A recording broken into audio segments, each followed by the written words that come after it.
Ako si Lolong at ang aking kaibigan at kasangga sa buhay, isang dambuhalang buhaya, si Dakila. Dakila!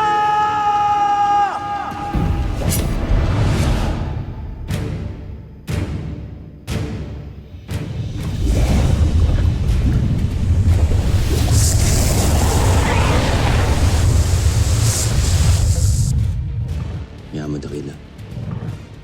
Malalaman din natin kung sino nasa likod ng mga pagdukot sa mga tubaw. Sa paghahanap ko ng hustisya sa pagkamatay ng aking mga magulang, may nadiskubre ako.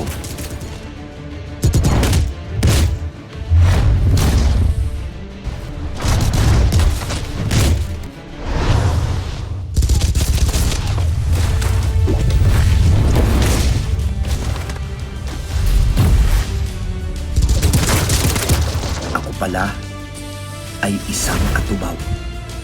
Isang lahing may natatanging kapangyarihang magpagaling ng sariling sugat gaya ng sa mga buhaya.